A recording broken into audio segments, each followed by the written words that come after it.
we can move on and talk about Manchester United, Pete. Now, can we have an update, please, on Erik Ten Hag's future? And actually, the question that remains, I think, for most Manchester United fans is he on borrowed time at Old Trafford now? Yeah, I think you got to look at it and say he is on borrowed time. Nothing's going to happen between now and the end of the season. You will get to see out the season. There's only 3 games left for United in the Premier League, and then obviously they've got the FA Cup final against Manchester City. So yeah, he'll definitely see out the season, but you can tell he's looking like he's a dead man walking at Old Trafford right now.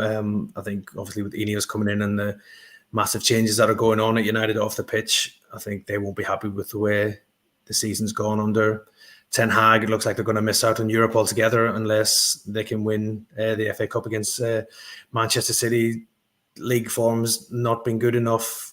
The performance against Crystal Palace was humiliating, probably for Man United, one of the worst performances you've seen from United in recent years as well. 4-0, it could have been a lot more. Crystal Palace probably didn't think they would have such an easy game against United as well in that one. But yeah, it's been bit of a disaster of a season for United, there's no doubt about that. Considering the first season, there was signs of improvement. They won a cup, they reached the FA Cup final, they qualified for the Champions League, but the Champions League campaign was a disaster, not getting out of that group stage when they should have with the teams that were in there with them. And I just think with the new ownership structure in there now with the Ineos, they'll be looking at improvements and they'll be looking at new men to come in and try and take the team forward, because it's not just the results, it's probably the style of play. There's no style to Manchester United's play. They're just, I think Jamie Carragher said, the worst coached team in the Premier League, which is a damning indictment of Erik Ten Hag. There doesn't seem to be any pattern of what they want to do, and do they want to play pressing football or anything else, because they don't do that. And they look a million miles off the rest of the big boys in the Premier League, and that's probably a concern for Ineos. So that's why they'll end up making a change. Paul, who do you think the obvious candidate to replace him is? We know there's been quite a few different links with, say, Thomas Tuchel, Gareth Southgate. Who would be the obvious pick in your eyes to take over at Old Trafford if Erik Ten Hag is to go? Well, I think the issue you've got is that Sir Jim Ratcliffe and David Brailsford, they're putting the infrastructure at the back, like we spoke about, with Barada, Dan Ashworth, Jason Wilcox coming in, and you're going to need a manager who works with and in that system. Thomas Tuchel, for me, I think you look at what he's achieved this season at Bayern Munich, the record that he's got. Actually, Bayern Munich got more points this season than they did last season when they won the league. So that shows how good that Leverkusen have been this year. Almost got them to a Champions League final, bar 3 or 4 minutes last night against Real Madrid. I think he'd be a perfect fit for Manchester United, but I'm not so sure he'd be a perfect fit within that structure.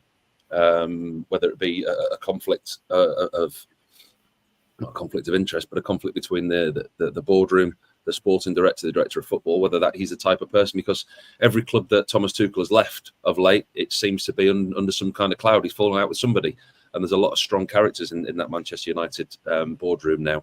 It's a very good structure. Like I said before, they're going to have to go through a fair bit more hurt to get to where they want to get to, because on the pitch they've been absolutely diabolical. I mean, 1 win in 9 in 90 minutes in the last game, and the debacle against Coventry. You know, we don't need to sit here and analyse Manchester United at the moment, because we all know how poor they actually are on the field. Manager-wise, like you say, Tuchel will be an interesting one. But there's a lot of other teams out there that are looking for managers this summer. And have Liverpool, it looks like they've secured Arne Slot. But was he their first choice? Was Xabi Alonso staying at Leverkusen? Have they looked at others and gone, okay, well, we'll take Arne Slot now, and he's our man, and it looks like it is going to be that.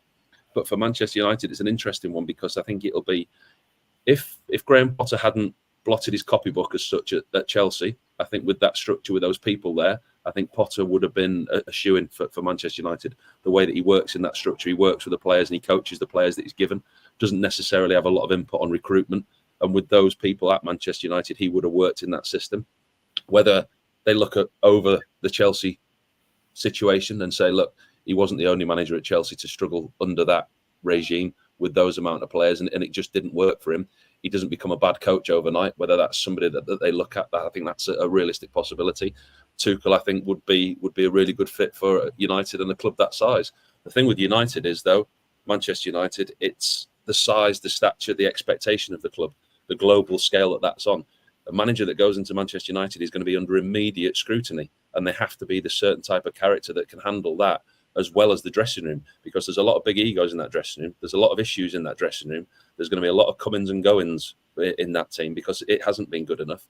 So it's a manager that can deal with all that, but also can deal with the pressure of managing the global giant that is Manchester United off the field.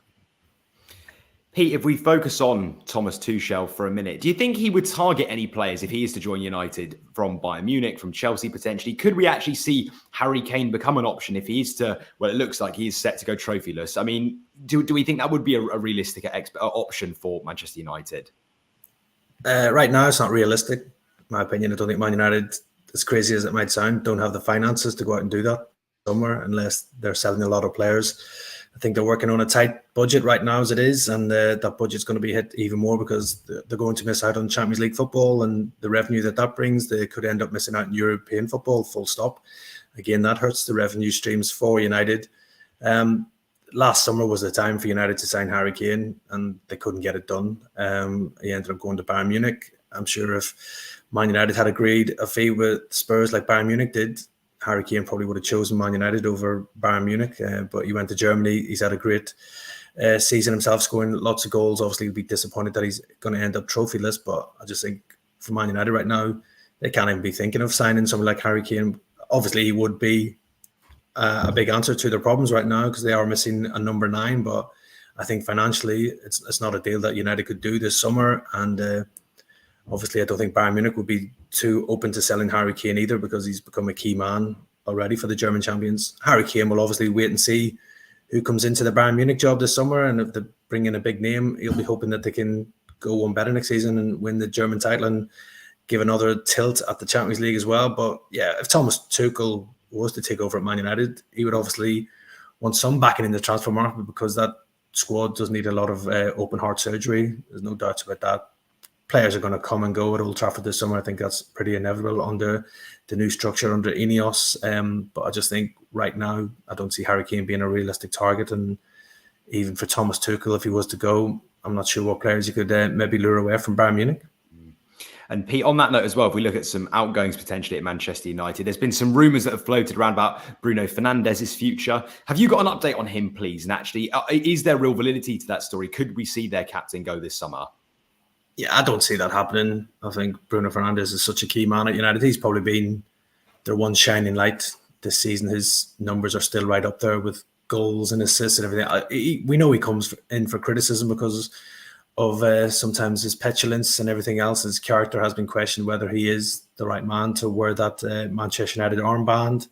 But again, he's such a passionate player. He's committed. He wants to be winning. I'm sure he's not happy with the way Manchester United season's panned out as well. He gave an interview the other week saying that he wasn't obviously pledging his future to United. He said he will wait until after the FA Cup final and the Euros and see what happens. And if he wasn't wanted, then he would obviously consider his options. But I think for United going forward, they can't be losing their best players. And for me, Bruno Fernandez is definitely United's best player. So they need to keep him. They need to build a team around him and everything else. Obviously, he's got his flaws like all players do, but I think he still offers a lot to that Manchester United team as well. So for me, it would be a bad move and a bad signal to give out if they were willing to let their captain go.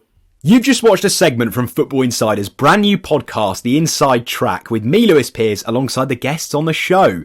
Thanks very much for tuning in. Please do give the video a like, comment your thoughts on the topic, and feel free to share on your social media pages. If you want to listen to the full podcast episode, click the link in the description below. Keep your eyes peeled for plenty more content and exclusives here on The Inside Track.